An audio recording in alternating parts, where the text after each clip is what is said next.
നമ്മളിന്ന് പരിശോധിക്കുന്നത് റെഡ്മിയുടെ ഏറ്റവും പുതിയ ടാബ്ലറ്റ് റെഡ്മി പാഡ്. അപ്പോൾ ഈ ഒരു ടാബ്ലറ്റിന്റെ പ്രത്യേകതകൾ എന്തൊക്കെയാണെന്ന് നമുക്ക് പെട്ടെന്ന് അൺബോക്സ് ചെയ്ത് പരിശോധിക്കാം. ഇതുപോലെ ഒരു മനോഹരമായിട്ടുള്ള ബോക്സിനകത്താണ് റെഡ്മി പാഡ് വരുന്നത്. ഇവിടെ വലുതായിട്ട് റെഡ്മി പാഡ് എന്ന് എഴുതിയിട്ടുണ്ട്. ഡോൾബി അറ്റ്മോസിന്റെ സപ്പോർട്ട് ഉണ്ട് എന്ന് എഴുതിയിട്ടുണ്ട്. Redmi by Xiaomi me.com.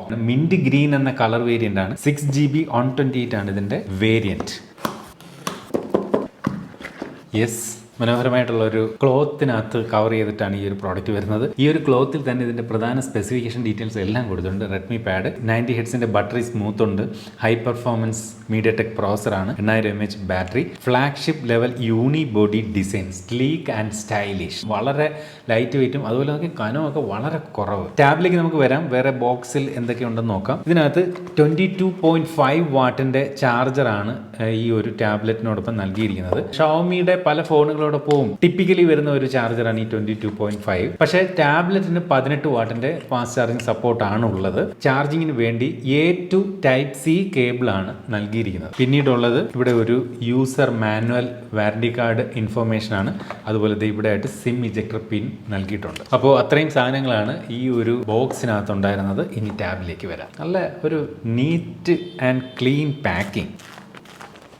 Yes, ദേ ഇരിക്കുന്നു നമ്മുടെ റെഡ്മി പാഡ്. വളരെ മിനിമലിസ്റ്റിക് ആയിട്ടുള്ള ഒരു ഡിസൈൻ ആണെന്ന് പറയാതെ വയ്യ. വളരെ സിമ്പിൾ ആണ്, ഒരുപാട് ആഡംബരങ്ങളൊന്നും കാണിച്ചിട്ടില്ല. ദേ ഇവിടെ റെഡ്മി എന്ന് എഴുതിയിട്ടുണ്ട്. ഈ ടാബ്ലറ്റിന്റെ ഈ ഒരു ഭാഗത്തായിട്ട് ഇതുപോലെ ഒരു സിംഗിൾ ക്യാമറയാണ് നൽകിയിരിക്കുന്നത്. ആ ക്യാമറ മുടിയിലൊക്കെ നല്ല രസമുണ്ട് കാണാൻ. ഇവിടെ ഇതുപോലെ 8MP ക്യാമറയാണെന്ന് എഴുതിയിട്ടുണ്ട്. ഇതിന്റെ തിക്നെസ് അത് തന്നെയാണ് ഒരു ഹൈലൈറ്റ്. വളരെ കനം കുറവാണ്. കൃത്യമായിട്ട് പറഞ്ഞാൽ വെറും 7.05 മില്ലിമീറ്റർ. നമ്മളൊരു സ്മാർട്ട് ഫോണിന്റെ കനവുമായിട്ട് കമ്പയർ ചെയ്ത് കഴിഞ്ഞാൽ അതിൽ നിന്നുമൊക്കെ വളരെ കനം കുറവാണ്. നമ്മുടെ ഐഫോണുമായിട്ട് ജസ്റ്റ് ഒരു കമ്പാരിസൺ. ഇത് പൗച്ചിട്ടുണ്ട്, എന്നാൽ പോലും ആ ഒരു തിക്നെസിന്റെ വ്യത്യാസം കണ്ടില്ലേ. സാധാരണ സ്മാർട്ട് ഫോണുകൾ എങ്ങനെ പോലും 8 മില്ലിമീറ്റർ കൂടുതൽ കനം വരാറുണ്ട്. ഇത് 7 മില്ലിമീറ്റർ ആണ് ഇതിന്റെ കനം. അതുപോലെ വെയിറ്റും കുറവാണ്. വെറും 465 ഗ്രാം ഭാരം മാത്രമേ ഉള്ളൂ. ഇതിന്റെ വശങ്ങളിലേക്ക് നോക്കുമ്പോൾ ഇവിടെ ഇതുപോലെ വോളിയം റോക്കേഴ്സും സിം ട്രേയും നമുക്ക് ഒരു സൈഡിൽ കാണാം. താഴേക്ക് വരുമ്പോൾ 2 speaker grill, Type-C charging port. ഈ സൈഡിൽ കാര്യമായിട്ട് ഒന്നും തന്നെ കൊടുത്തിട്ടില്ല. മുകളിലും 2 സ്പീക്കർ ഔട്ട് കൊടുത്തിട്ടുണ്ട്. മൊത്തം 4 സ്പീക്കർ ഈ ഒരു ടാബ്ലറ്റിലുണ്ട്. ഇവിടെ ആയിട്ടാണ് ഇതിന്റെ ഒരു പവർ ബട്ടൺ കൊടുത്തിരിക്കുന്നത്. ഡോൾബി അറ്റ്മോസിന്റെ സപ്പോർട്ടും ഈ ഒരു ടാബ്ലറ്റിൽ കൊടുത്തിട്ടുണ്ടെന്ന് ഇവിടെ എഴുതിയിരിക്കുന്നു. ഇതിന്റെ ഒരു സിം ട്രേ ഏത് ടൈപ്പ് ആണെന്ന് ചോദിച്ചാൽ നമുക്ക് ഇതിനെ സിം ട്രേ എന്ന് വിളിക്കാൻ പറ്റുമോ എന്ന് എനിക്കൊരു സംശയമുണ്ട്. കാര്യം ഇതിന്റെ സിം കാർഡ് ഇടാൻ സാധിക്കില്ല. നേരെ മറിച്ച് നമുക്ക് ഇതിനകത്ത് ഒരു എക്സ്റ്റേണൽ മെമ്മറി കാർഡ് ഇടാനേ സാധിക്കുള്ളൂ. ഇതൊരു വൈഫൈ വേരിയന്റ് മാത്രമാണ് ഈ ഒരു ടാബ്ലറ്റ് വരുന്നത്. അപ്പോൾ നമുക്ക് മെമ്മറി കാർഡാണ് ഇതിനകത്ത് ഇടാൻ സാധിക്കുക. ഇനി നമുക്ക് ഇതിന്റെ ഒരു ഇനിഷ്യൽ സെറ്റപ്പ് നമുക്കൊന്ന് ചെയ്ത് നോക്കാം. അതുപോലെ ഈ ഒരു ടാബ്ലറ്റിനകത്ത് നമുക്ക് ഫിംഗർ പ്രിന്റ് സംവിധാനം നൽകിയിട്ടില്ല. നേരെ മറിച്ച് ഫേസ് അൺലോക്കും സ്ക്രീൻ ലോക്കും ആണ് കൊടുത്തിരിക്കുന്നത്. സാധാരണ ടാബ്ലറ്റിലൊന്നും അധികം ഫിംഗർ പ്രിന്റ് കാണാറില്ല. അപ്പൊ നമ്മൾ ഈ ഒരു ടാബ്ലറ്റിന്റെ ഇനിഷ്യൽ സെറ്റപ്പ് ഒക്കെ ചെയ്ത് കഴിഞ്ഞു. 10.61 ഇഞ്ചിന്റെ LCD ഡിസ്പ്ലേ ആണ്. അപ്പോൾ ഈ ഡിസ്പ്ലേക്ക് ചുറ്റുമുള്ള ബെസൽ കണ്ടില്ലേ, അതൊരു ആവറേജ് സൈസ് ആണ്. സാധാരണ ടാബ്ലറ്റിനൊക്കെ ഈ ഒരു ബെസൽലെസ് ഡിസ്പ്ലേ അങ്ങനെ വരാറില്ല. ഈ ഒരു ഇത്രയും ഒരു ബെസൽസ് ഉണ്ട്. അത് ഈ ഒരു ടാബ്ലറ്റിലും അതുപോലെ തന്നെ നൽകിയിട്ടുണ്ട്. അതുപോലെ ഈ ഒരു ടാബ്ലറ്റിന്റെ മറ്റൊരു പ്രത്യേകത എന്ന് പറയുന്നത് 90 ഹെഡ്സിന്റെ ഹയർ റിഫ്രഷ് റേറ്റ് ആണ്. അപ്പോൾ നമ്മൾ ഹൈ റിഫ്രഷ് റേറ്റ് ഡിമാൻഡ് ചെയ്യുന്ന ഗെയിമൊക്കെ ഈ ഒരു ടാബ്ലറ്റിൽ നല്ല രീതിയിൽ നമുക്ക് കളിക്കാൻ സാധിക്കും. അതുപോലെ ടാബ്ലറ്റിന്റെ മാക്സിമം ബ്രൈറ്റ്നസ് വന്നിട്ട് 400 നിറ്റ്സ് ആണ്. ഇൻഡോർ ഓപ്പറേഷൻസിനൊക്കെ ഓക്കെ ആണ്. ഔട്ട്ഡോർ വിസിബിലിറ്റി സാധാരണ നമ്മൾ ടാബ്ലറ്റ് ഒന്നും പുറത്ത് സൺലൈറ്റിൽ നിന്നല്ലല്ലോ ഉപയോഗിക്കുന്നത് അല്ലേ. ഓഫീസ് വർക്കുകളും വീട്ടാവശ്യത്തിനൊക്കെ നമ്മൾ വീട്ടിനുള്ളിലൊക്കെ ഇരുന്നാണല്ലോ ഉപയോഗിക്കുന്നത്. അതുകൊണ്ട് തന്നെ 400 നിറ്റ്സ് ഓക്കെ ആണ്, മറ്റു പ്രശ്നങ്ങളൊന്നുമില്ല. 220 ppi ആണ് ഇതിന്റെ ഒരു പിക്സൽ പെർ ഇഞ്ച്. ഈ ഒരു ടാബ്ലറ്റിന്റെ സോഫ്റ്റ്വെയർ സൈഡിലേക്ക് വന്നു കഴിഞ്ഞാൽ ഇതിനകത്ത് ആൻഡ്രോയിഡിന്റെ ലേറ്റസ്റ്റ് വെർഷൻ Android 12S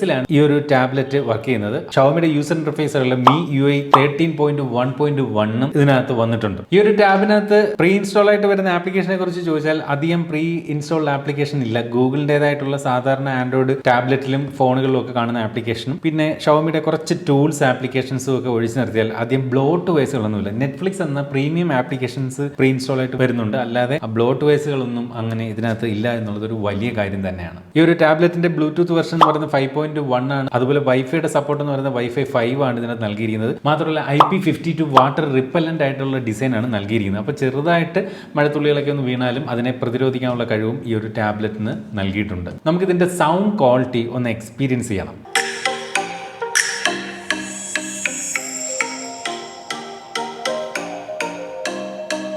നല്ല ക്വാളിറ്റിയുള്ള സൗണ്ട് തന്നെയാണ്, അത് പറയാതെ വയ്യ. നല്ല പ്രീമിയം സൗണ്ട് തന്നെയാണ്. എസ്പെഷ്യലി 4 സ്പീക്കറുകൾ ഇതുപോലെ കൊടുത്തിരിക്കുന്നത് കൊണ്ട് തന്നെയും ആ ഒരു സ്റ്റീരിയോ ബാലൻസിങ് ഒക്കെ സാധാരണ സ്മാർട്ട് ഫോണുകളെ അപേക്ഷിച്ച് മനോഹരം തന്നെയാണ്. സാധാരണ സ്മാർട്ട് ഫോണുകൾ നമുക്കറിയാം അതിൻ്റെ ഇയർ പീസിലാണ് ഒരു സൈഡിലെ സ്പീക്കർ കൊടുക്കുന്നത്. അത് എപ്പോഴും നല്ല ക്വാളിറ്റി സൗണ്ട് കൊണ്ട് തന്നെ സ്റ്റീരിയോയിൽ ലഭിക്കാറില്ല. പക്ഷേ ഇവിടെ ഡെഡിക്കേറ്റഡ് ആയിട്ട് 4 സ്പീക്കറുകൾ കൊടുത്തിരിക്കുന്നത് കൊണ്ട് തന്നെ മികച്ച ഒരു സൗണ്ട് ക്വാളിറ്റി നമുക്ക് ഈ ഒരു ടാബ്ലറ്റ് സമ്മാനിക്കുന്നുണ്ട്. ടാബ്ലറ്റിന്റെ വീഡിയോ ക്വാളിറ്റി നിങ്ങൾ ഈ കാണുന്ന പോലെ മനോഹരമായിട്ടുള്ളൊരു വീഡിയോ ക്വാളിറ്റി തന്നെ നൽകുന്നുണ്ട്. ഇത് LCD ഡിസ്പ്ലേ ആണെങ്കിലും മനോഹരമായിട്ടുള്ള ഒരു വീഡിയോ ക്വാളിറ്റി തന്നെ നമുക്ക് ലഭിക്കുന്നുണ്ട്. LCD ഡിസ്പ്ലേ ആണെന്ന് പറയുകയില്ല, അതിമനോഹരമായിട്ടുള്ള ഒരു വീഡിയോ ക്വാളിറ്റി ലഭിക്കുന്നു. എസ്പെഷ്യലി വ്യൂയിങ് ആംഗിളൊക്കെ മനോഹരമാണ്. ക്വാളിറ്റി കുറവൊന്നും ഡിസ്പ്ലേയിൽ വന്നിട്ടില്ല.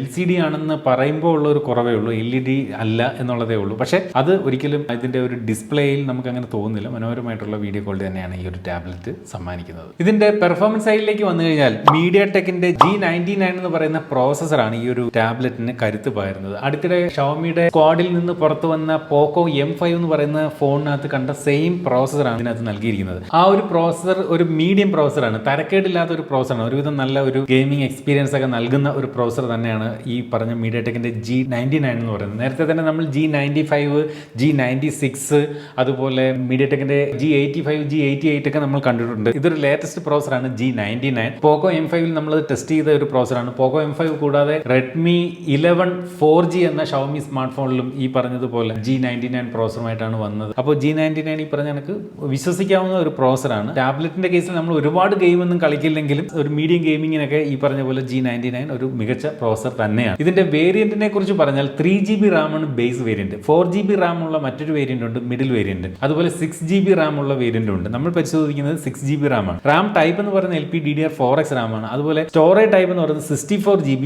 128GB ആണ്. അപ്പോൾ എനിക്ക് തോന്നുന്നു 3GB 64ഉം 4GB 64ഉം 6GB 128ഉം ആണെന്നാണ് എൻ്റെ ധാരണ. അതൊന്ന് കൺഫേം ചെയ്യാനുണ്ട്, എനിക്ക് അതിനെപ്പറ്റി ഡീറ്റെയിൽ വന്നിട്ടില്ല. അതുപോലെ ഈ സ്റ്റോറേജ് ടൈപ്പ് എന്ന് പറയുന്നത് UFS 2.2 ആണ്. ഇനി ഇതിന്റെ ക്യാമറകളെ കുറിച്ച് പറഞ്ഞാൽ ബാക്കിൽ ഒരു സിംഗിൾ ക്യാമറ. അപ്പോൾ സാധാരണ സ്മാർട്ട് ഫോണുകൾ കാണുന്ന പോലെ ഒരുപാട് ക്യാമറകളൊന്നും വരാറില്ല. നമുക്ക് ഇത് ഉപയോഗിച്ചിട്ട് പുറത്ത് ഫോട്ടോ ഒന്നും എടുക്കാറില്ലല്ലോ ടാബ്ലറ്റ്. ജസ്റ്റ് ഒരു ഡോക്യുമെന്റ് സ്കാനിങ്ങിനൊക്കെ ആവശ്യമുള്ള ഒരു ക്യാമറ എന്ന നിലയിൽ ഇവിടെ കൊടുത്തിട്ടുണ്ട്. അതൊരു 8 MB ക്യാമറയാണ്. അതുപോലെ സെൽഫി എടുക്കുന്നതിന് വേണ്ടിയിട്ട് ഇവിടെ ഒരു 8 മെഗാ പിക്സലിന് ഒരു വൈഡ് ആംഗിൾ സെൻസറാണ് നൽകിയിരിക്കുന്നത്. അപ്പോൾ അത് ഉപയോഗിച്ചുകൊണ്ട് വീഡിയോ കോൾ ഒക്കെ ചെയ്യുന്നതിന് 8 MB ക്യാമറ നല്ല ഒരു പെർഫോമൻസും കാഴ്ചവെക്കുന്നുണ്ട്. ഈ ഒരു ടാബ്ലറ്റിൽ 8000 mAh ബാറ്ററിയാണ് നൽകിയിരിക്കുന്നത്. അത് ചാർജ് ചെയ്യാനായിട്ട് ഈ പറഞ്ഞ പോലെ 18 വാട്ടിന്റെ ഫാസ്റ്റ് ചാർജിംഗ് സപ്പോർട്ട് ടാബ്ലറ്റിൽ നൽകിയിട്ടുണ്ട്.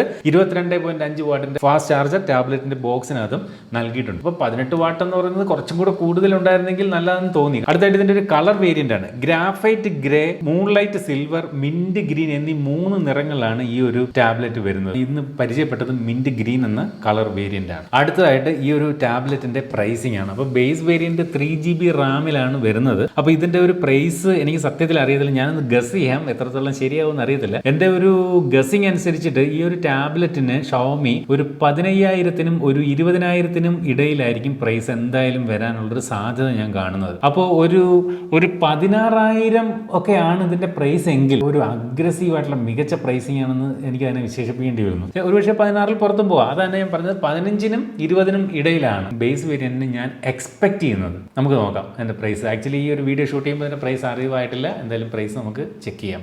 പ്രൈസ് അറിയുമ്പോൾ ഞങ്ങൾ തന്നെ വീഡിയോയുടെ താഴെ ഫസ്റ്റ് കമന്റ് പിൻ ചെയ്യാം.